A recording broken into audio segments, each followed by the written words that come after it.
See,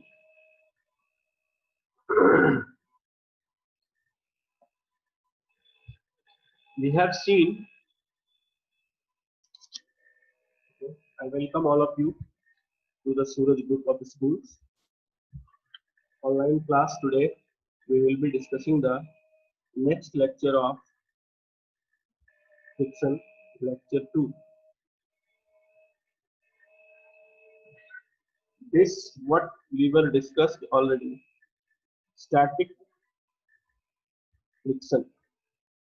ये हम already discuss कर चुके हैं. थोड़ा सा रिवीजन के लिए देख लीजिए कि जो स्टैटिक फ्रिक्शन का फर्स्ट लॉ है वो ये बता रहा है कि जो फ्रिक्शन फोर्स है वो सरफेस इन कांटेक्ट पे डिपेंड नहीं कर रहा. Area of surfaces in contact पे डिपेंड नहीं करता है. और दूसरा लॉ क्या है कि maximum value of static friction, जिसको कि हमने लिमिटिंग फ्रिक्शन कहा था, ग्राफ बनाया था हमने कुछ ऐसा करके जो कि ऐसा था. तो ये maximum value of static friction को हमने क्या कहा है, this is called what, limiting friction. Okay, limiting friction is directly proportional to normal contact force acting between the two surfaces. जो लिमिटिंग फ्रिक्शन है इसके बारे में कहा गया कि directly proportional to the normal to the contact surface होगा. तो यहाँ से ये चीज मैंने डिफाइन किया था लास्ट क्लास में. कोई ब्लॉक इस तरीके से रखा हुआ है सरफेस पे, और सरफेस कैसा है,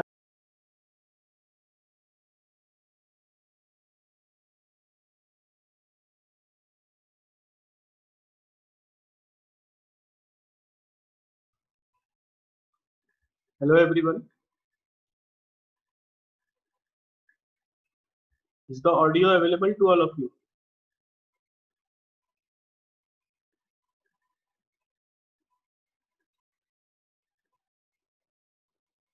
Voice is audible or not? Okay, thank you. Let's see. Okay, I got the answer. Thank you. Let me continue. Okay. So what will happen when we apply a force, external force, which is called applied force? A friction will start existing here. As the force is getting increased, the friction will also be increasing in the same proportion. But there comes a value of maximum static friction, which is called limiting friction. And at that instant, the block is just about to start. So what happens for the limiting friction when we open? यहाँ से continue करता हूँ मैं, last class में यहाँ तक किया था. जब आप इस प्रोपोर्शनलिटी को ओपन करोगे तो static friction into the normal, static friction coefficient into the normal will come. Next, ये आपको याद रखना है रिलेशन. यहाँ पे जो म्यू एस है, इस म्यू एस को कहा जाता है static friction coefficient. This is called static friction coefficient. Static friction coefficient. Next we will see the kinetic friction. First one, the kinetic friction comes into the picture when relative slipping occurs. मैंने क्या बताया था, जब block move करने लग जाएगा इस surface पे तो कौन सा फ्रिक्शन आ जाएगा. मान लो ये ब्लॉक मूव करने लग गया because of what, applied force. There will be a friction force between the surfaces in contact which will be called what, kinetic friction. Kinetic friction acts in the direction opposite to the relative velocity. अगर relative block आगे move कर रहा है, movement of the block is in forward direction, so the kinetic friction will start acting in the previous direction, backward direction. Okay, so this is the direction. Next we see value of kinetic friction is constant. Value of kinetic friction जो होता है, एक बार block move करने लग जाता है, आपने देखा था ग्राफ कि एक बार जब ब्लॉक ये मूव करने लग जाएगा फ्रिक्शन क्या हो जाता है यहाँ पे, काइनेटिक, और ये कांस्टेंट हो जाता है. ठीक है. इसके बाद लॉज ऑफ काइनेटिक फ्रिक्शन, ये देखिए जैसा कि लॉ ऑफ स्टैटिक फ्रिक्शन था वैसा ही फर्स्ट लॉ सेम है. the kinetic friction acting between the two surfaces in contact does not depend upon the area of contact. area of contact पे depend नहीं करता। और जो सेकंड लॉ है, second law, इसमें क्या है, value of kinetic friction force is directly proportional to the normal contact force acting between the two surfaces in contact. जैसा कि सेम था लिमिटिंग फ्रिक्शन के लिए भी क्या कहा गया था कि directly proportional to the normal between the surfaces of contact.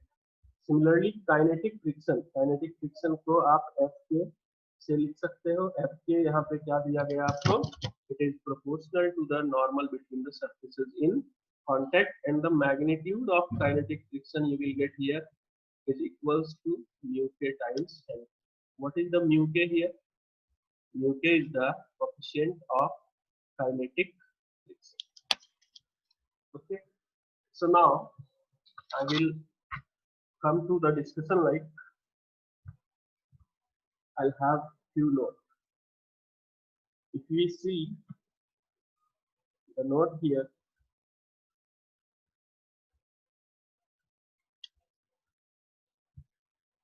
first one, the mu k that is coefficient of kinetic friction, that is coefficient of kinetic friction depends on the nature of friction, depends on the nature of two surfaces in contact. Nature of two surfaces in contact. Okay,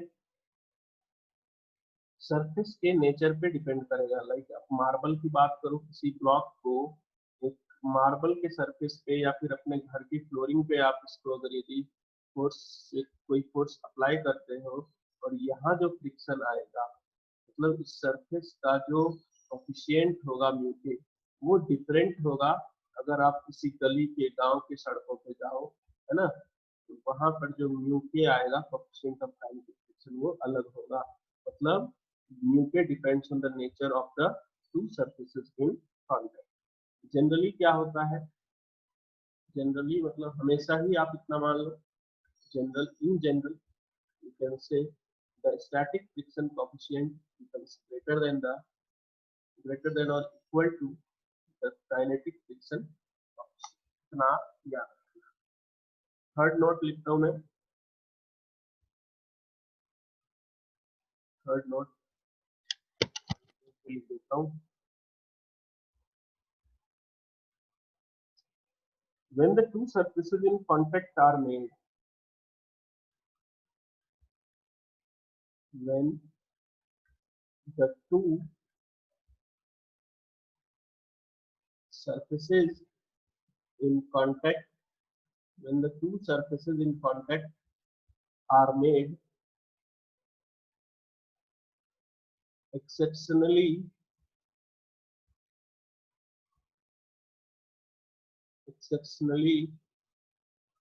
smooth,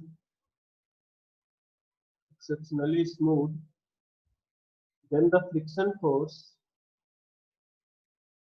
then the friction force between them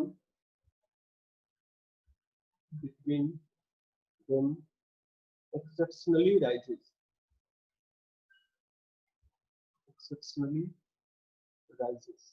मतलब कि आप अगर बहुत smooth surface की बात करो, marbles की बात करो, तो फ्रिक्शन बहुत कम होता है, जिस वजह से कि मूवमेंट आसान हो जाता है। समटाइम्स मूवमेंट आसान होना भी डेंजरस होता है। मान लो आप कभी किसी बर्फीली पहाड़ियों की बात करो, वहां अगर आप किसी व्हीकल को लेकर के मूव करते हैं, ठीक है, तो क्या होता है, तो स्किड करने के चांसेस ज्यादा हो जाते हैं। अगर फ्रिक्शन नहीं है तो स्किड कर जाएगा तो नुकसान है।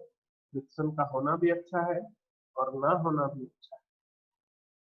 Both are required according to the requirement of our application. See the example. Example number 1. A body is एक आपके पास यहाँ पे रफ सरफेस पे एक कोई भी ब्लॉक रखा हुआ है। Any block is kept here 2 kilogram का, और यहाँ पे ब्लॉक की वेलोसिटी है 5 मीटर पर सेकेंड, एंड जो सरफेसेस है उनके बीच का स्टैटिक फ्रिक्शन कोएफिशिएंट है 0.5 और काइनेटिक फ्रिक्शन कोएफिशिएंट है 0.4. After what time the block will stop. इसमें क्या पूछा गया, ध्यान समझना, मैं इसको आराम से सॉल्व करूंगा. After what time the block will stop. कितने समय के बाद ये ब्लॉक रुकेगा. मतलब जब आपको ये सिचुएशन दिया गया, इस समय ब्लॉक के पास वेलोसिटी थी 5 मीटर पर सेकंड.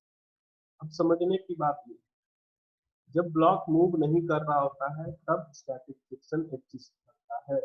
एक बार अगर ब्लॉक के पास कुछ मोशन आ गया, जैसा कि यहाँ पे दिया गया है, तो यहाँ पे कौन सा फ्रिक्शन एग्जिस्ट कर जाएगा, काइनेटिक फ्रिक्शन. यहाँ पे मैं लिख सकता हूँ since the body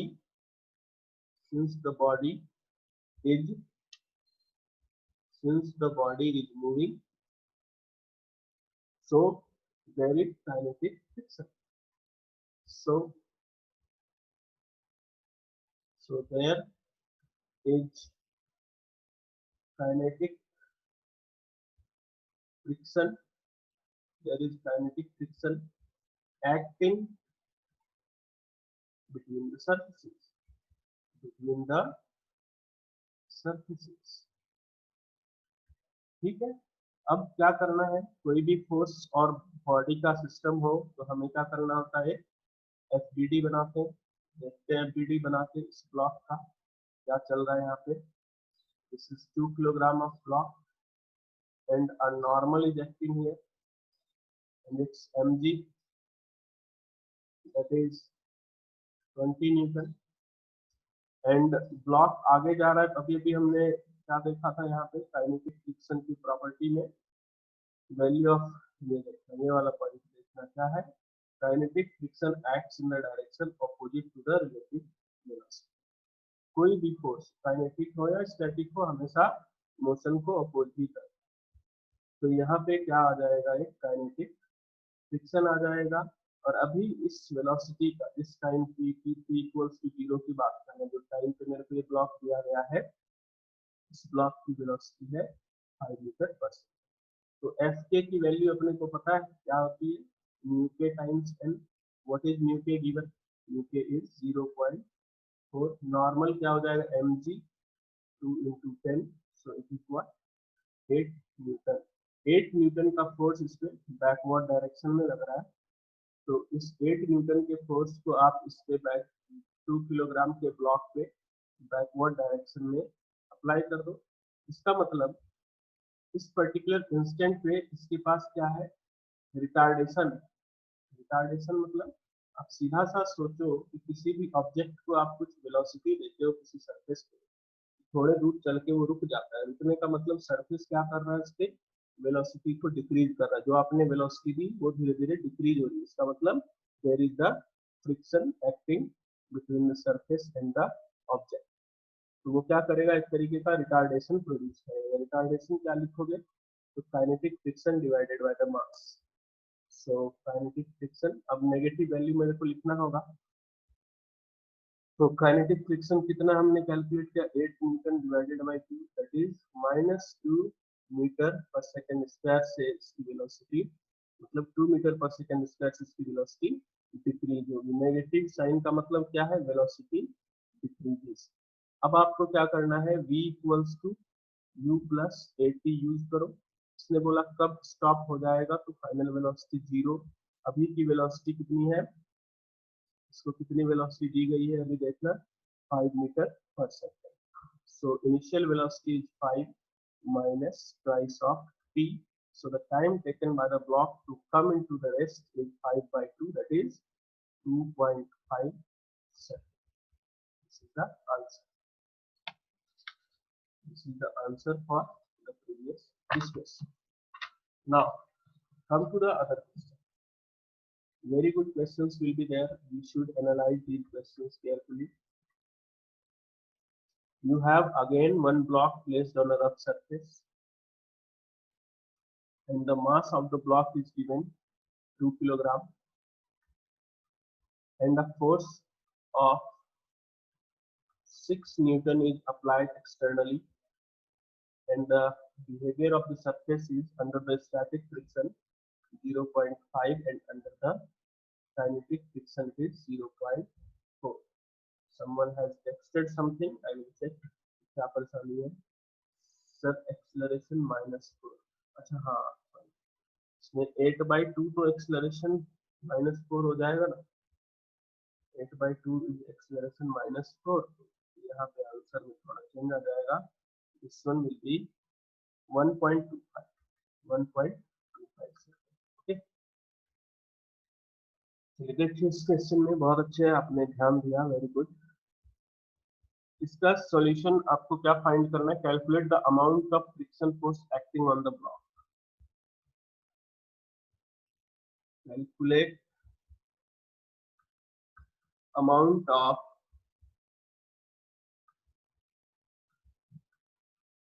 friction force acting on the block.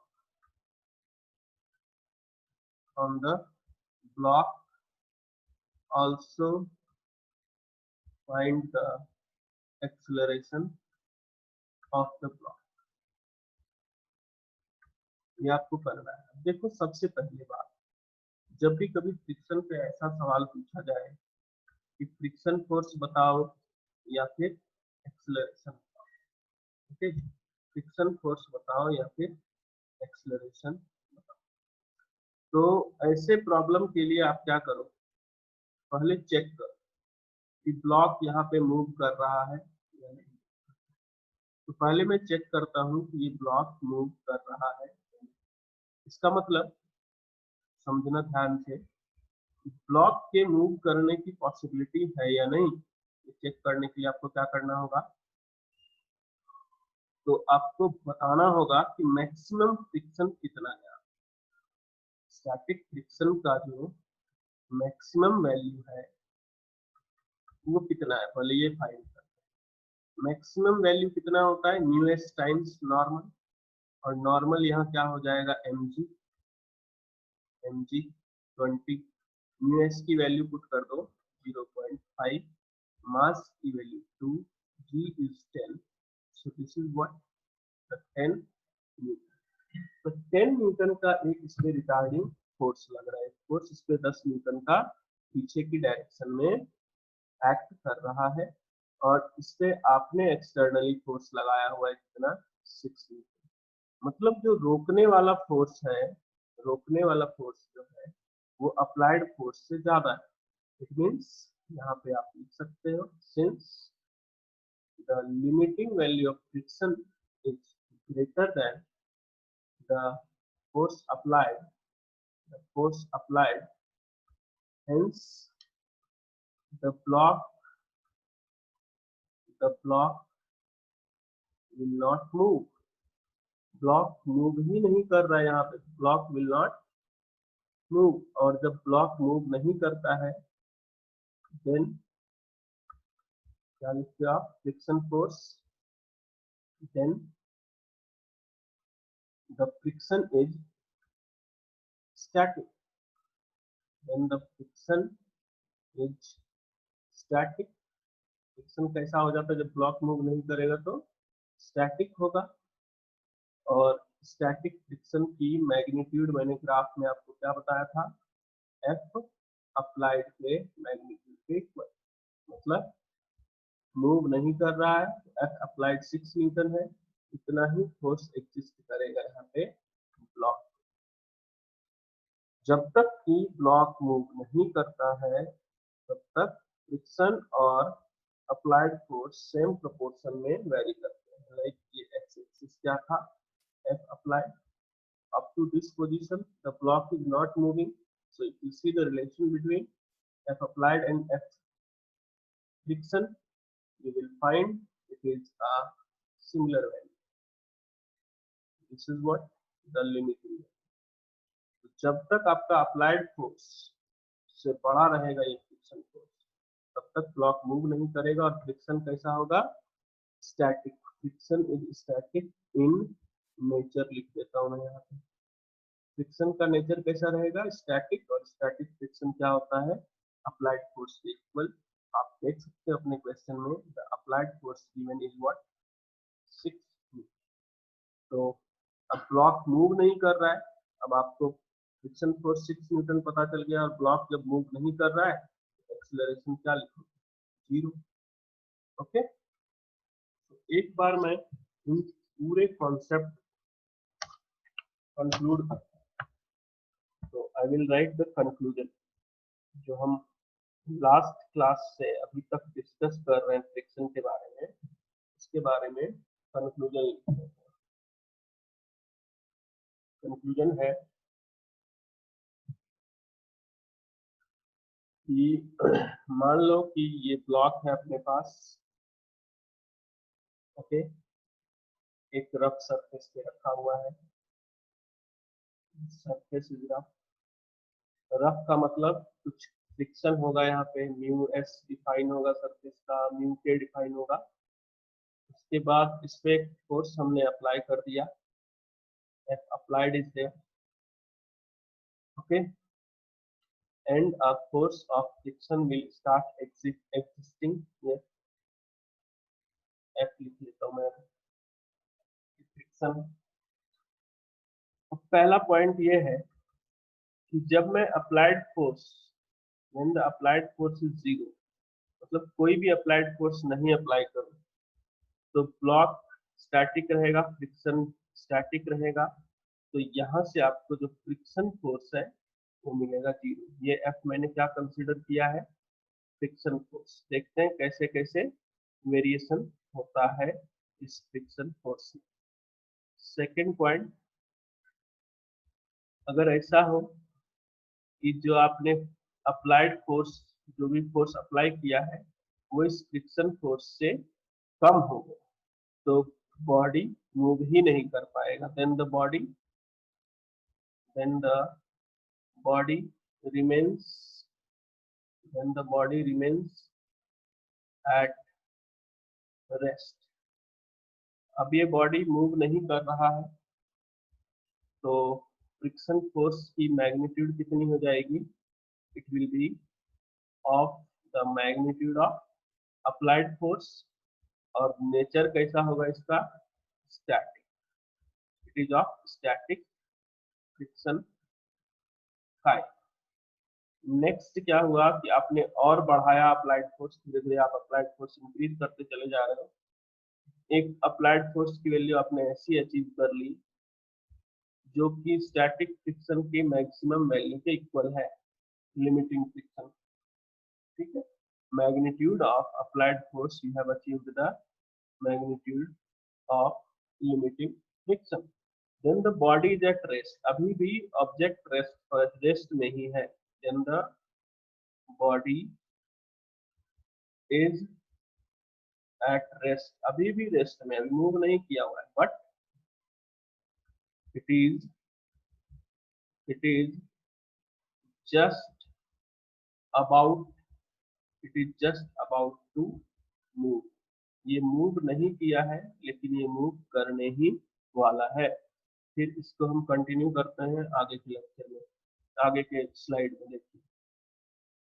फिर यहाँ पे आपसे पूछा जाएगा कि what is the friction force, आप क्या लिखोगे, फ्रिक्शन फोर्स की magnitude, it will be equals to the magnitude of limiting friction बोलो आप, या फिर अप्लाइड फोर्स के इक्वल लिख दो, magnitude of applied force.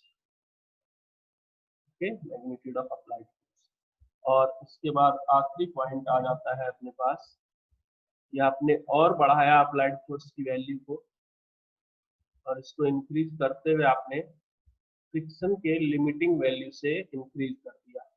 The magnitude of applied force you have made it greater than the magnitude of limiting friction.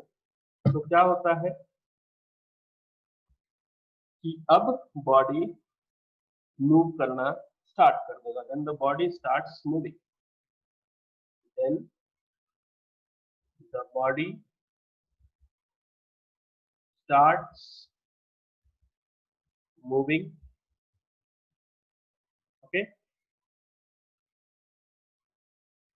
and the एक बार object move करने लग गया, एक तो आपने अप्लाइड फोर्स लगा रखा है यहाँ पे, और एक फोर्स क्या एग्जिस्ट कर गया यहाँ पे, फ्रिक्शन, वो भी कैसा, काइनेटिक, और मूव करने लग गया बॉडी। मान लो ए एक्सलरेशन है, तो एक्सलरेशन की वैल्यू आप क्या लिखोगे, अप्लाइड फोर्स की मैग्नीट्यूड माइनस काइनेटिक फ्रिक्शन की magnitude divided by the mass of,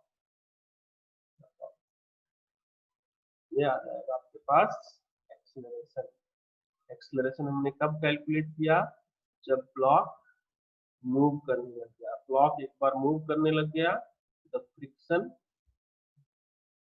here, अब फ्रिक्शन कैसा हो गया, the friction here is of kinetic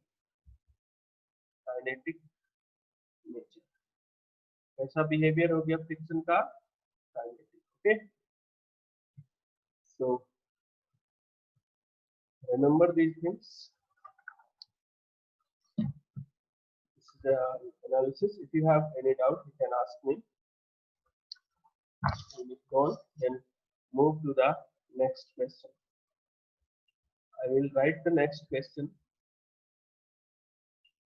A block I have a block of 3 kg and a force is applied here at an angle 37 degree, at an angle 37 degree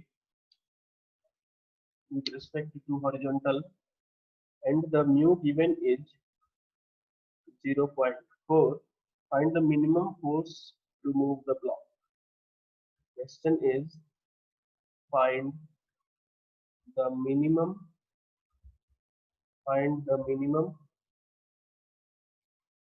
force